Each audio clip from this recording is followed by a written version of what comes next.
2 avgust günü Qoraqalpaqiston Respublikası Ellikqal'a tumani Akçako'l dostlar. Görüp turganingizdek.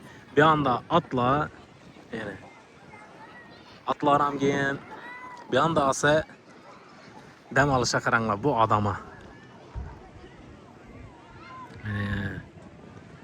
Hemen xursand dam alayı birtdilar yana. Oilaviy gelip dam alıp birtdilar yana. Bir anda detski plashatkilari, bir anda elasa suv tushadigan mestilari görüp turganingizdek sho'llada yosh bolalar uchun ne o'rab qo'yibdi, bemalol farzandlaringiz bilan kelib tushsangiz bo'ladi suva. Ta Akçako'l chetinacha odam bor yana görüp turganingizdek. Qulayliklari, sharoitlari shunday zo'r. Bemalol kelasiz. Suv tushib dam olib ketsangiz bo'ladi. Bir anda atlaram yeğenine bemalol gelip turib atlardan foydalansanız bo'ladi. Narxini kelishib turib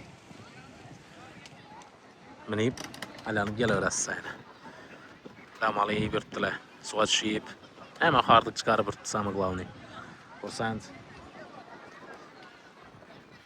Akçako'lda shunday sharoitlar dostlar. Musafirda yurganlar oltin boshlaringiz omon bo'lsin. Xudo xolasa yurtimizga sog' salomat kelinglar. Sababi o'zlarimiz ham musafirni nonni yeganmiz. Musafirchilik ansat emas. Yurtimizni tinchligini ko'zlaymasin. Yurtdoshlarimiz sog' salomat bo'lsinlar. Ellikqal'a tumani Akçako'ldan bo'ldi videomiz. Bemalol Xudo xolasa Akçako'lga kelib shunday hordiq chiqarib dam olib ketsangiz bo'ladi. Sog' bo'linglar, salomat bo'linglar.